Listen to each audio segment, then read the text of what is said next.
This is the Relevant Podcast.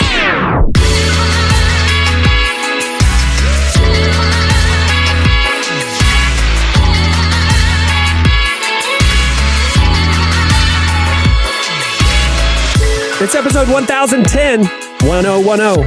We're finally in the double digits. And it's the Relevant Podcast here in Orlando. I'm your host, Cameron Strang, and joining me from Loverland, Virginia, is Jesse Carey. Hello, hello. From Paris, France, once again, our very own Tyler Huckabee.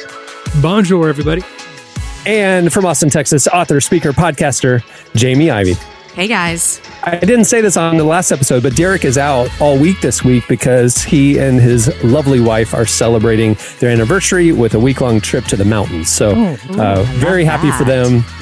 Very happy for them, having a good time. He'll be back next week. So can I run a question by you guys real fast? Can I do that? Please do. This is an experience that I had, and I'll keep this short, I promise. But I'm just not quite sure where to put this. It was so I was taking the dog for a walk the other day, and I took him down to this little park. And this park often has some kind of interesting characters in it. It's where I've made most of my what we'll call, for lack of a better word, friends here in France. Even though I'm like, I'm not sure if you like me or hoping that I'll ask you to move in with me, or you're like an eccentric billionaire, like just kind of oddballs, like strange. But park people. We have them in the U.S. No, too. I don't know park people. So you're in Paris, France. Yeah, these are Parisian park people. Well, I'm going to tell you about one, and this will give you a little bit of a window into what I mean by a park person. So there's a gentleman there. He came up to me. And he started talking to me in French, and I told him in French that my French isn't very good, and so he started speaking English to me, and his English was pretty good. And he asked me, he said, "Excuse me, what galaxy are you from?" And in my mind, I thought he was maybe had the wrong word, like galaxy. He thought galaxy meant something different in English, and I was like, he probably means like. And so I was like, I'm from the U.S., from the United States. He's like, no. What galaxy are you from? And I was like, Tennessee. And I was like, no. He's like, no, galaxy. And I was like, and he's like, I'm from this one. And he said, oh, good, me too. And then he tells me that he is on the run from robots from a different dimension, just like in Terminator, is what he said. Just like in Terminator, literally the same thing is what he said from Terminator. And he pointed at the dog. The dog knows. The dog can tell the difference.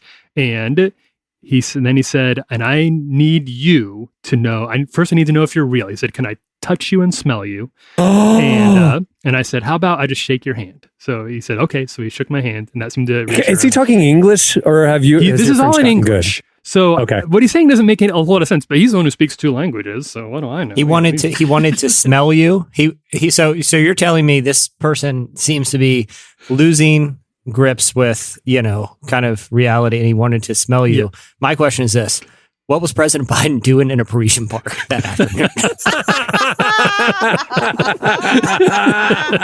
What was he doing there? It was a summit. We're equal opportunity on this podcast. Climate summit. We are equal opportunity. It was not. When a joke tees itself up, you just take it. This was all building up to his big question, which was he was under the impression that I either had met his son, or he had gotten a message. He'd either seen me or had gotten a message that I'd interacted with his son. And I said, it's possible. I don't know. And and he said, well, just tell me, is my son doing okay? And I was like, I don't know. I don't know. He's like, please. You should have said yes. So Jamie, thank you. That's what I wanted to know, because I don't know what's going on. You 100% but obviously, going. right? This isn't costing me anything. I told him, I said, he's doing wonderfully, is what I said. And he was so happy to hear that. And then he prayed for me in English, and he sent me on my way. And I haven't seen him since. That was the first and only time that I've seen that guy. And that was my question, Jamie, which you answered, which was very good. I wasn't sure what the right response is in a situation like this, but I couldn't, he was not taking, I don't know your son for that was not the answer that was going to work and get me out of there. But it felt like the right thing to do, right? There's only one right answer here. The only right answer is you look at this man who's clearly maybe mentally unstable, and you say to him, for sure, your son is fabulous. He's thriving. I love him. He's so kind and wonderful. He's great. You would have been so good at this, Jamie. His laptop kicked up a big S-Storm. But he might seems to end be up doing going to okay. trial, but for right now, he's okay. Legally, he's not okay. Yeah. Personally, he's also not okay. Thank you, Jamie. That was what I needed to hear from you, Jamie. I appreciate that. You did We well. have a great show in store for you today. One of my favorite comedians, KevOnStage, is coming up later. He's going to be joined by his wife, Melissa Fredericks. They have a new book out called Marriage Be Hard, and we're going to talk to him about that. I can't wait. If you don't follow KevOnStage on Instagram and stuff, what's wrong with you? He makes me laugh and feel a little uncomfortable sometimes. So because he's always shirtless. He's always. No, that's not what makes me feel uncomfortable. Like there's just some of his jokes. I'm like, oh, can we say that? Can we say that out loud? That's comedy. You got to push the line. That is a sign of I good agree. comedy. I agree. All right. Well, we got that coming up. At the end of the show, we also have a seasonal game. It's spooky season. We got a game coming up. Don't miss it. But right now, stay tuned. Up next, it's Slices.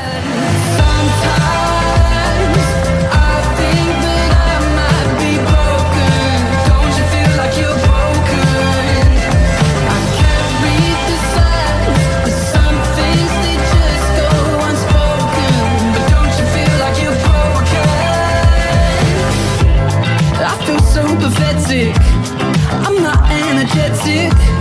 Perhaps it's genetic. It's so puzzling. Now I know. You're listening to Alfie Templeman. The song is Broken.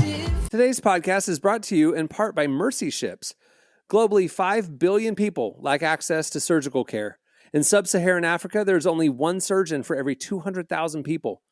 Mercy Ships provides free, life-transforming surgeries for people who have little to no access to medical care. They help the blind see, straighten twisted limbs, remove deadly tumors, treat cleft conditions, and so much more. With state-of-the-art hospital ships, they provide safe surgery to children and adults living with treatable conditions, and it's completely free of charge. They do all this work with an all-volunteer crew of professionals who donate their time and talents. Surgeons, stewards, nurses, engineers, and more make the world a better place. Your donation today provides free, safe surgeries to people in desperate need of help. All gifts are matched, so please donate today at mercyships.org/relevant. Today's podcast is brought to you in part by Tim Tebow's book, Look Again. Have you ever wondered what would change if you truly believed you were infinitely valuable to God? In his New York Times bestselling book, Look Again, Tim Tebow reveals the powerful truth that when we learn to see the image of God in every person, including those we struggle to love, everything changes. Tebow shares incredible stories from his work with people the world often overlooks, and it will challenge you to stand up to the lies, rediscover the worth that everyone has, and impact the world for good. Find Look Again by Tim Tebow, available now wherever books are sold. Okay, it's time for Slices. What do you have, Jesse? All right. Well, this one, I just wanted to bring it because it confirms things that I've been saying on this podcast for years. And the headline is this: Space, a boring, dangerous bummer. That's from someone who was just there. Okay? You guys know my space takes. I don't need to rehash them. I'm going to tell you what a man named William Shatner, who spent most of his life creating space-adjacent content, okay? He's dedicated his life to space content. He was up there for 4 minutes. I don't care about his hot take. That's 4 more minutes than most people will ever go. Doing anything in 4 minutes, that's your problem, not the thing's problem. I'm sorry. Did you read? Oh, well, let me read you exactly what he says, okay? And you because it seemed like a pretty traumatic 4 minutes for Mr. Shatner. And let me tell you something. He has spent more of his adult life looking out into pretend space than probably anyone. I think that's a pretty safe bet. He was in there was 40 seasons of Star Trek. Have you, when they show clips of William Shatner in early Star Trek, it's like I'm watching something from the 1800s. That's how old those clips feel. It feels like, even when I was a kid, I was like, wow, those clips of old Star Trek with William Shatner are super, super old. Anyway, the man has spent a lot of time thinking about space. So he's writing a book. It's called Boldly Go, Reflections on a Life of Awe and Wonder. And in it, he discusses being a passenger on the Jeff Bezos spacecraft, which, Cameron, to your point, it's not like they're spending a month up there. Okay? The entire flight you're zipping up, from launch to landing is 11 minutes long. I'm sorry. Okay, but he said he did the whole thing. They got up there, people were unstrapping, doing the little flips, looking out the window, just like what you would do. But I want to read you just a few passages from this book, and I'm going to present them without my opinion, because my opinion is basically his. Okay, here's what he says. Guys, I'm just heads up. It's dark. Okay. My trip to space was supposed to be a celebration. Instead, it felt like a funeral. Oh my gosh. I love the mystery of the universe. I love all the questions that have come to us over thousands of years of exploration and hypothesis. But when I looked in the opposite direction, into space, there was no mystery, no majestic all to behold. All I saw was death. I saw a cold, dark, black emptiness. It was unlike any blackness you could see or feel on Earth. It was a deep, enveloping, all-encompassing. He said, everything I had thought was wrong. Everything I expected was wrong. I thought space. Wow. I thought that going to space would be the ultimate catharsis of that connection that I've been looking for between all these living things. That it would be the next beautiful step in understanding the harmony of the universe. It was among the strongest feelings of grief I have ever encountered. The contrast between the vicious coldness of space and the warm nurturing of Earth below filled me with overwhelming sadness. First and of all, goes on. He was gifted a $200 million ride on this trip. Maybe he should have read the marketing materials or towed the company line a little bit better. I mean, like, come on, don't lift a gift horse in the mouth. You were given that trip. Number 2, Jeff Bezos, maybe you need to shut down the bar that's at the landing pad that the people are while they're waiting to get on the rocket ship, because he sounds like he was a little lubricated and deep in his own thoughts before the trip even happened. That was 4 minutes, and he was honest about how lame and dark space is, and it affected him deeply. And he's still talking about it. And it wasn't like, this happened months ago, and he still can't get over what a bummer space is. Like, he goes up there and he is just bummed out from now on. And this is a man who, like I said, his whole half of his career was pretending to be in space. I don't like because space was black and scary. I mean, it's like, what did you think it would be? I mean, Jesse, you say you don't like space because it's too big.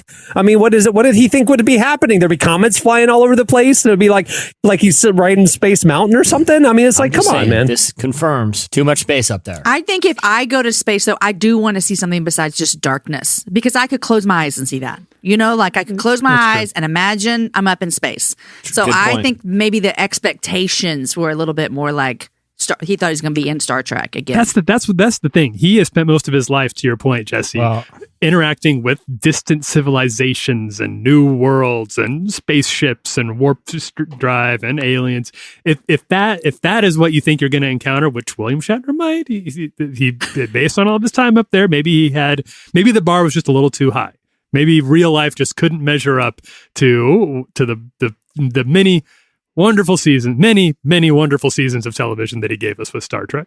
I still say Jeff Bezos need to rethink the free cocktails. Yeah. And for the crew. Mr. Bezos, if you'd like to take me up to space, I think I can give a more flattering review of your product. Exactly. I'll write better marketing material for your spaceship than William Shatner. It is one of the worst Amazon reviews. It's like, if you type in space, 1 star. Yeah, 1 star from William Shatner. Yeah. Top reviewer too. You know, he's reviewed a lot of stuff. He's not a big fan of space. He wants his money back. Wants his money back. All right, what do you have, Tyler? All right, so this is a story that comes to us not from space, but from Florida. And I know sometimes we get into these kind of like these stupid criminal stories, you know, like the crook who does something kind of dumb and are like, how could he have thought he'd get away with that one? This is being pitched as one of those. I actually think this is very, very smart. And I in my opinion here, no crime was committed. I'll tell you what happened. So they're calling him in this Florida man, a gentleman by the name of James Sinclair. Went into a Chase branch in Seminole, Florida. And this happened just last week. This happened last Monday from when we're recording this. And he held a gun tucked under his shirt, which he held up to the branch manager and asked him to take some money out, which he did. He got about $120 out, and then he escaped. He was captured about 10 minutes later, except for it was not a gun that he had under his shirt. It was his finger and thumb, which he had in the tradition, in the typical shape of a weapon that we have all used to do like our pew pew, our fake gunfights. And he had that under his shirt, and that's what he used to commit to commit this so-called crime. But I'm saying if all you go in there is with your bare hands and you ask them to take money out of the safe and they do, and they give it to you and leave, then who was really at fault here? What crime? It's now a crime that's interesting. to just say, I want you to give me some money, and and you walk out with it and you go to jail. In America, we're doing this.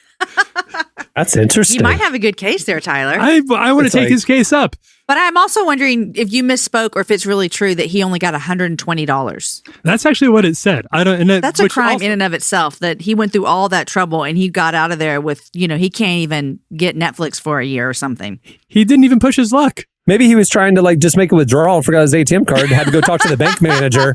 Hey, I need $120. And then the guy is like, oh no, he has a gun. Here you go. And he was like, how many? And he pointed one finger. 1, 0, 0. And he's like, he's got a gun! Take it all!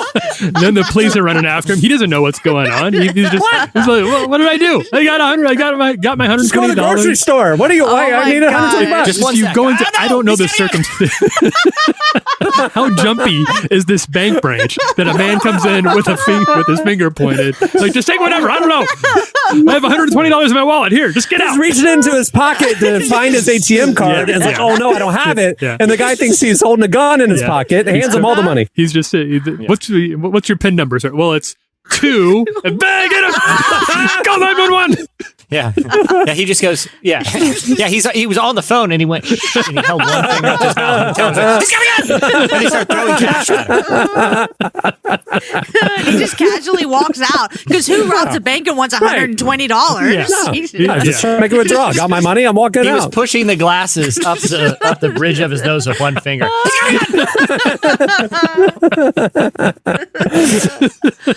He's just pointing. I want to make my withdrawal from you. He's got a gun! Get out of here! Hey, I want to work with the manager. I want to work with you, sir. the teller and I don't see eye to eye. Oh, God. James, I'm on your side. I'm rooting for you. As far as I can tell, no crime was committed here. Especially if I don't know the circumstances behind $120, but if that's what it was, you weren't trying to make it. This isn't a Joker level crime. Nah. Can't even fill your He was tank just for that. We're on a date night. 120. All right, what do you have, Jamie? Oh my gosh. Okay, so I know that I have talked about Dolly Parton on this podcast before because she's just she's the person that you've never heard anyone say something bad about. No one's ever been like, did you hear about Dolly the other day? No. Dolly Parton is queen of everything. So Dolly has had this imagination library in Tennessee forever. In fact, when we lived there, my kids got free books in the mail all the time. And she started this a long time ago. She's given out over 186 million books to kids. But this slice is for all of our California listeners. So now Dolly is bringing it to California where you can get free books for your kids. But this is what I want to tell you. This was on the Relevant Magazine page if you want to go read more about it. But she said this in 2018 to the Library of Congress. She said that she started this whole thing to honor her father. His name was Robert Lee Parton Sr., who never learned to read. She said, I had the idea to do something special for him. And then she says, in the Bible where it talks about honoring your father and your mother, I don't think it necessarily means just to obey them. I think it means to bring honor to their name. And so once again, Dolly Parton is over here doing kind things to all kinds of people. And now California people, you got your free books from Miss Parton herself. Incredible. I love her. Not one bad thing could you say about that lady? Not one. Not Also, one. 186 million books out of I know. Right? that is a crazy number of books. That's wild. I know. Yeah. I mean, just the printing costs. It's $1 a book. I mean, that's a lot of money. Yeah, for sure. It's a lot of money. I And know. if you sign up for this, you get one book a month every year from the time you're born until you turn 5 years old, which is potentially that adds up really 60 quickly. books a kid. Yeah. By the time you start going to kindergarten, you've got your own little mini library at home. Like, I that's know. a really, And I'm telling you, really they cool came thing. to, when we lived in Tennessee, we got these books every month. It was super fun. So cool. Crazy. Go Dolly. All right. That'll do it for Slices. Stay tuned. Up next, Kevin and Melissa Fredericks. Kev on stage and his wife join us. I ain't worried about it right now. Keeping dreams alive. 1999 heroes. I ain't worried about it right now. Swimming in the floods, dancing on the clouds below. I ain't worried about it.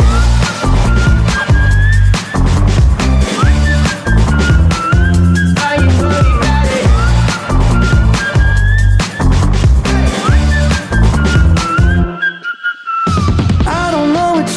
been told.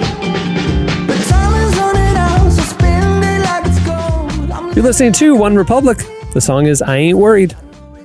Today's podcast is brought to you in part by John Mark Comer's book, Garden City, a book that speaks to the tension we all feel between work, rest, and purpose. The New York Times best-selling author John Mark Comer takes us to the scriptures to identify what it really means to be human and flips the script on the idea that who you are matters, not what you do.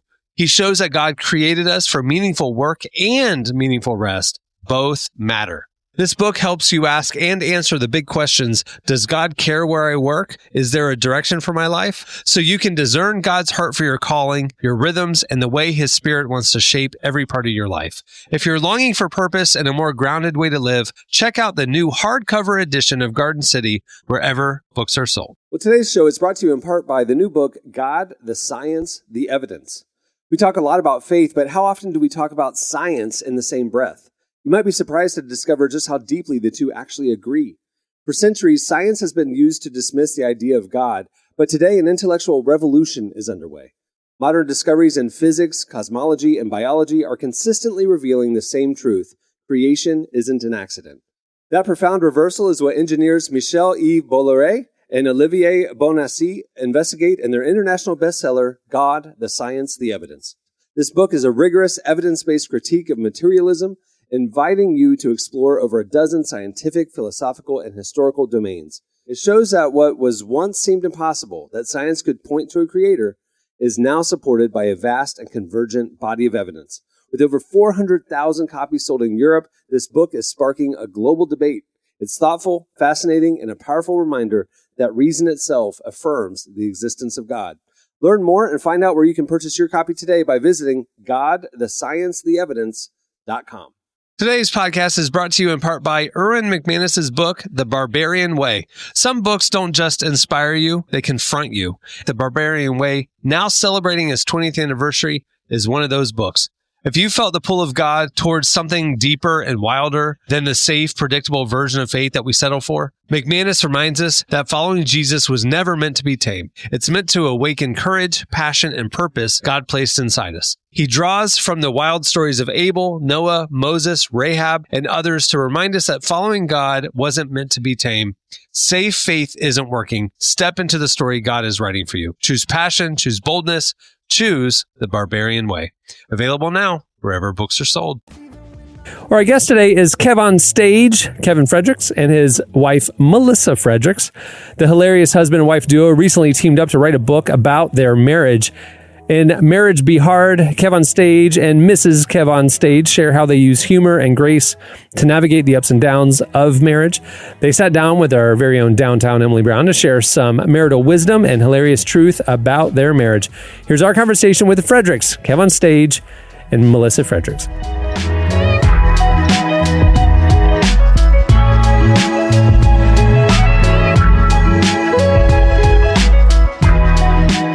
Of all the things you could write about, why are you writing about marriage? Ooh, we love this question, Emily. I mean, I think we're writing about marriage because we love being married. We're happily married, but we wish we had this book to read when we were first married.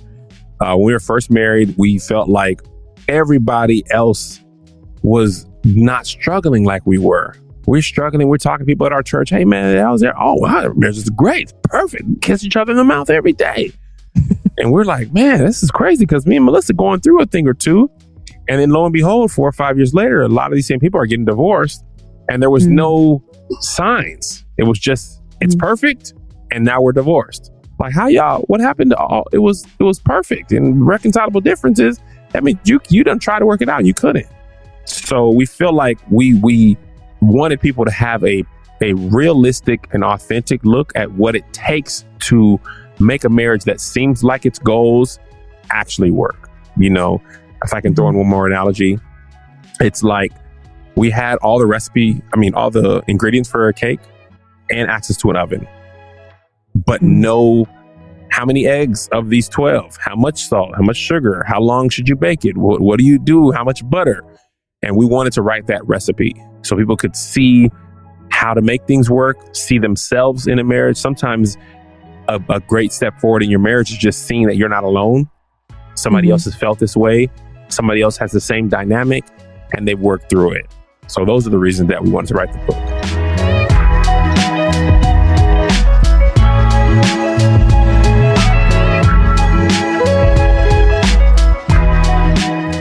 Love that you bring up this idea of relationship goals, because I feel like that's such a big thing these days is, you know, you lift someone up thinking they have the perfect relationship, but we all secretly know something's going on behind the scenes. So how do you balance maybe looking up to a couple while not like falling into that comparison trap? I think remembering that social media is a very romanticized, curated version of folks' reality. Highlight reel. It's a highlight reel. But even beyond highlights, because I was going to say that, and I've been thinking about this recently. Highlights are from a game you actually played usually, and we're just pulling out the best parts. Instagram is curated and romanticized. It's not clips of your actual reality. Yes. It is scripted. A manufactured reality. It's manufactured. It's scripted. It's curated. And I think if we remember that it's not reality, if we remember that behind every picture, the couple, the hashtag couple goals couple that you're looking at, their reality probably looks more similar to yours than different. I think it helps to ground us in that comparison, because you can be super inspired by a couple. There's a couple that I know, influencer that I love, and she works really closely with her family. And when I tell you, like, everything about it is very inspiring to me. I also recognize that her and her husband probably be fighting. Her and her mama probably be fighting. Her and her daddy probably be fighting. Her brother and her husband. Like, I also know that as beautiful as it is, it doesn't come without turmoil and disagreement. And I think if you're able to balance that instead of romanticizing that, oh my God, they're able to work together and it's so beautiful and just look and everything's so fantastic and they never argue and da da da. Like, we have to do better about not falling into that trap. And sometimes to that point, we fall into that trap. I remember Melissa and I having that conversation about that person. And I'd be like, you don't know that this is all great. And she was like, nah, you're right. Yeah. You're right. Because you had felt like, you fall for the trap of the curation and the romanticize. Because you only know what you see. This is funny. I made this video the other day. I was shooting basketball, just working out, and I shot probably in the video, I probably made 50, 60 shots, something like that. And everybody's like, dang, Kev, I didn't know you could hoop. I didn't know you could hoop. I shot for an hour. And for every one I made, I missed 12. I was editing the video. It was like an 8-minute period where I didn't make a shot. I'm not going to cut the highlight of all those misses. Only the swishes. And of the swishes, only the best swishes. Some clanged around a lot on the rim, and I didn't even post those. Right? And even though people know that I didn't make every shot, you see the makes, you recognize this guy can shoot more than I thought. Your mind takes out the misses because you're only prepared with what you see. And the same way Melissa has that, people joke with their spouse like this, their sex life, their whatever you want, you can find that in somebody else's marriage or relationship, and you discount the misses, because you only want to see the makes. But in reality, you got to deal with the misses too. Yeah, it's true. And I think that's why Melissa and I really abhor when people call us relationship goals. But it doesn't matter, because honestly, and the platforms themselves serve you up like that, So we work to be very authentic so that when people see our smiles, they know that those are true smiles, but it ain't always smiles. Yeah.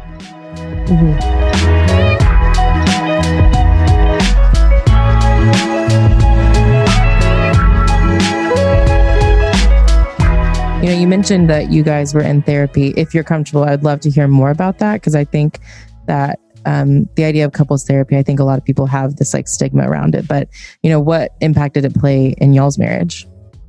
marriage therapy has literally been one of the most impactful things we've ever done. We've read and done a lot of different things to improve our marriage, but couples, if you're a couple and you are struggling, with your relationship, number one, get this book. But I say that because obviously I'm going to plug my book, but also because it is truly 12 conversation starters. It really is 12 conversations that you can have, prompts that you can talk to your spouse about today and kind of start the conversation around parenting, around communication, around sex, around quarantine, intimacy, like all of these things. These are important conversations for you and your partner to have. Once you have a grounding or, a starter point for that, you can now go into therapy a little bit more armed about these are our areas of concern. Because that's what they're going to ask you. What are you here for? I don't know. I don't know. So you do need that kind of grounding so you can articulate and communicate that. Then once you're in therapy, the tools and the interventions that they are able to offer you, God bless your mama, God bless your daddy, God bless your pastor. Unless they went to school for this, they're just not going to be able to help you the way that someone is licensed and trained to help you with. Yeah, I concur. I think, a lot of times there's, you do what you can do. Everybody's not able to pay for therapy, but at the end of the day, it's you and that partner, you and your spouse figuring it out. But with the help of someone who knows what they're doing, it is so much easier because if I talk to my mom, or Melissa talks to her mom or dad, they're going to give us the best advice knowing that they want us to win, right? The thing that a therapist helps so much with their client is the relationship. They tend to be less biased. Find the right therapist. Our first one sucked for us. I don't think he's a bad therapist. His style did not match our style. No, he was right. So find the right person. But when it's done right, you realize, oh my gosh, I would have never thought about that. I would have never connected this part of my life with this part of my marriage. Yeah, that makes sense. Thank you for sharing. I know therapy can be like a personal thing, but I appreciate that. Emily Brown.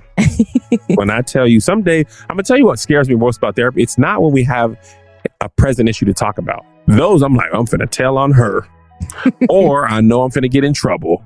It's the days where we don't really have anything.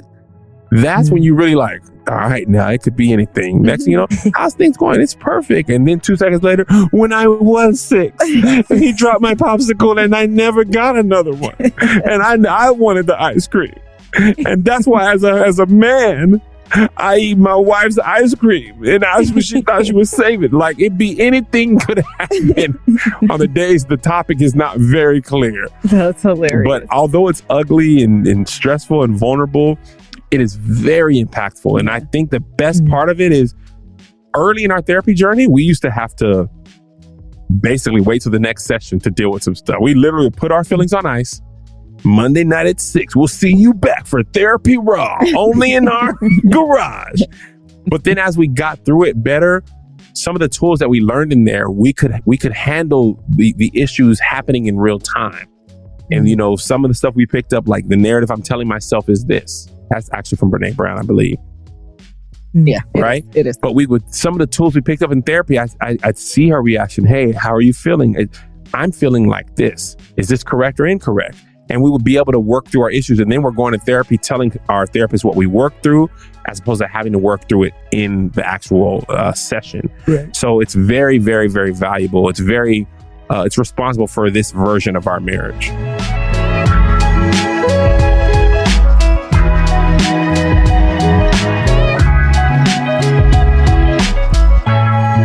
That was KevOnStage and Melissa Fredericks. Make sure to check out their new book, Marriage Be Hard. It's available now. Stay tuned up next. It's our game, Spooky Season Spooktacular. Cause I know that you can. I can tell you're strong. You're a fight. Never do anything to act up. You know I love it when you act up, babe. Cause I know that you can. Every time we wake up, I only really wanna just make love. So smooth, I don't gotta chase.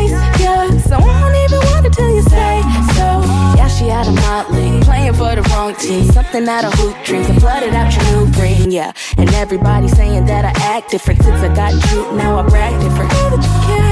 Everything, You're listening to Bailey. The song is Act Up. All right. It is time for a game that we did back in 2019. Spooky Season Spooktacular. Tyler wrote this. Of course, it's 3 very long paragraphs to start it off. I wrote it a long time ago. Are you playing?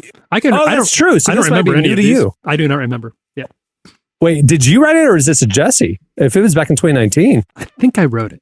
I Okay, feel like here I we go. remember doing the research on this, but I Well, do not remember the answers. I'll or say anything. this. The intro is very much a Tyler That's Huckabee true. original. Yeah. Here we go. As Americans, we suffer a near constant crisis of identity. The pools of consumerism and tribalism have rendered us so unconvinced of our own inherent worth beyond what we own, what our job is, or who approves of us, that many of us have truly no idea who we really are. Instead, we try on prepackaged identities manufactured for us by our capitalist overlords. In this way, Halloween becomes a rare opportunity to think outside the existential crisis by becoming someone else altogether. Whether you're a little girl dressing up as a black cat or a grown man as Don Draper, Halloween is a time for us to say something about ourselves by who we're choosing to become for one night, taking on someone else's identity as a way of commenting on our own real one. In fact, Halloween may be the one night of the year in which America shows its true face by wearing a mask. In this game, this is great. In this game, each Oh my gosh. in this game, each team. Oh, I'm sorry. In this game, each person will be given a year and several popular Halloween costumes. You must guess which costume was the most popular pop culture costume of that year. If you guess correctly, you'll be crowned the mayor of Halloween Town. If you lose, you will plunge our nation further into its crisis of identity. Please note, the list will omit generic popular costumes like Frankenstein and witches and focus only on pop culture specific costumes and includes all age groups, okay? Make sense? Here Got we it. go. Jesse, you're up first. The year is 1990. 1990. Was the most popular costume Ariel from The Little Mermaid, Edward Scissorhands, the Teenage Mutant Ninja Turtles, or Kurt Cobain? Year is 1990. I think I went as this in 1990. I'm gonna go with Ninja Turtles. That is correct. That was the number one Good costume that job. year. good. Good job. All right, Jamie, 1992. Okay. Was it Crisscross, Catwoman, Princess Jasmine, or Bill Clinton? Oh, wow. I am going to go. I don't think it would have been Bill Clinton yet. I'm going to go with Princess Jasmine. The answer is Catwoman was the number one. Woman. Okay. Yep. Tyler, 1996. The Nutty Professor, Spice Girls, Ghostface from Scream, or Ethan Hunt from Mission Impossible? Can you say those one more time? The Nutty Professor, Spice Girls, Ghostface from Scream, or Ethan Hunt from Mission Impossible? I remember trick-or-treating that year with a friend who was dressed as Ethan Hunt from Mission Impossible, a franchise they are still making. I got a question though, Tyler. Isn't that was it a lot of people? What year was this, Cameron? 1996. 96. Weren't a lot of people just dressing with like rib sweaters and fitted pants at the time? Wasn't that what he wore? It's probably one of those like, oh, I have this at home. Easy costumes. I don't need to go out to Spirit Halloween. Or it was just your normal street clothes, and people were like, "Hey, are you Ethan Hunt?" Yeah, sure, whatever. You know. I think I'm gonna go with Spice Girls. Ghostface from Scream. Come on, the Scream mask. That's what I was going to say, yeah. Yeah. Okay, well, sure. All right. So first round, Jesse has 1, everybody else 0. Here we go. Round 2. Jesse, 1998. Was it Rose from Titanic, Zorro, Rob Zombie, or the dude from The Big Lebowski? Oh, I'm extremely confident that I feel like it's an iconic costume, and you have you can. A lot of people have it in their house, like an old bathrobe, some sweatpants, a t-shirt. You can't go wrong. It's got to be the dude, right? The dude was it. That's it. 2-0. He abides. Still abides. All right, Jamie, 2002. Was it Hermione from Harry Potter, Avril Lavigne, Nelly, or Frodo Baggins? I have no idea, but I am going to go with Nelly because I just saw him recently in concert, believe it or not. What? And a friend of mine who was in high school during that time knew all the words. So that's who I'm going to go with. Can I ask, was it at like a state fair or something? Or did you pay for tickets? It was before the University of Texas game a couple weeks ago. They have concerts, and Nellie was there. Sure. Yeah. Oh, sure. And she knew all the words, and she would have been in high school then. That sounds about right. But the answer to this was the Harry Potter. Hermione from Harry Potter. Sure. Yep. All right. Tyler, 2003. This is getting to prime Tyler Huckabee era. 2003. Number one costume. Was it the White Stripes, the Bride from Kill Bill, Spider-Man, or Andre 3000 from the Hey Ya music video?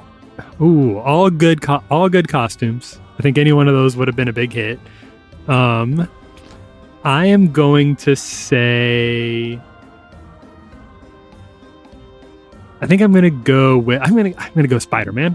Cross generation. That's correct. That's it. right. Spider-Man. That was right. All right. Last round. Everything's worth 80 points. Okay. Jesse, you are up. 2004. You would have been a junior in college. Yeah. 2004. Here we go. Pink Polo era Kanye West. Okay. Steve Zissou from The Life Aquatic. MF Doom. That would be a very complicated mask. Or Jack Sparrow. I think my answer is Jack Sparrow, but I think the Steve Zissou one is a good one because you would buy it and it's like an excuse to buy like cool stuff that you'd wear later. Like if you had those Steve Zissou's Adidas or that tracksuit or the beanie, that's definitely making its way into street clothes rotation. This was like that's the prime, ultimate yeah. with a Halloween costume. It's like I just kind of want these kicks, and so I'm going to just roll them into the costume. But my answer is probably Jack Sparrow. That is correct. Jack Sparrow is correct. Yep. There you go. All right, Jamie. 2006. Most popular costume, V from V for Vendetta. Derek Shepherd from Grey's Anatomy. Is that McDreamy or McSteamy? I don't know. James Bond or Amy Winehouse. I hope it's not Amy Winehouse. What's crazy? You say 2006? Yep. So I've got like a 2-year-old then. He's not dressing up as any of these things. So this is like an adult costume. I'm going to go with the old Grey's Anatomy dude. V from V for Vendetta. That's the correct answer. I'm 0 for 3, just in case anyone's wondering. Oh, we're well aware. All right, Tyler. All right, here you go. 2007.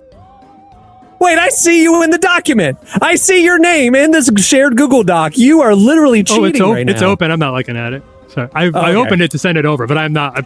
Your cursor was exactly on the question we're about to say. I just closed it out. I'm not looking at it. I'm not looking at it. I have no idea. I'm not robbing the bank. I'm just. I just needed to put. I just needed to send it over. All right, 2007. 2007 was the most popular costume. MIA, Sweeney Todd, the Demon Barber of Fleet Street, Hannah Montana, or Shutter Shades era Kanye West. I kind of think. So either Kanye with Shutter Shades, Hannah Montana. What were the other two? MIA or Sweeney Todd, the Demon Barber of Fleet Street. I think I'm going to go. Sweeney Todd is tempting, but that's such a complicated costume. I feel like I'm going to go multi-generational again. I feel like Hannah Montana. That is correct. Hannah Montana. Okay, well, Jesse, you swept the board. Yeah. You got this one. All right, that'll do it for Spooky Season Spooktacular. Well, before we wrap things up, I want to thank KevOnStage and his wife, Melissa Fredericks, for joining us. Make sure to check out their book, Marriage Be Hard. It is available now. And like I said earlier, if you don't follow Kev on Instagram, do it. It's hilarious. Okay, on that note, we'll wrap things up. I'm Cameron Strang. I'm Jesse Carey. I'm Jamie Ivey. I'm Tyler Huckabee. We'll see you next time. Have a great week, everyone.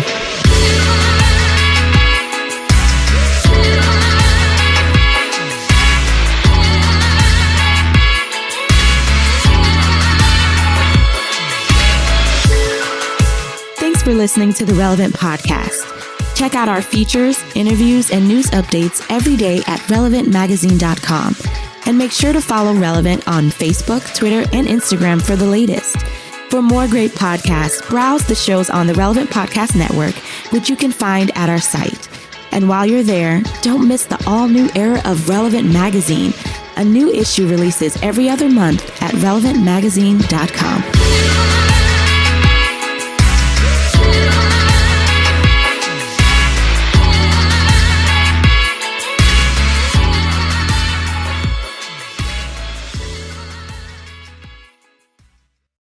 Just 1 sec. Ah, no! He's got a gun!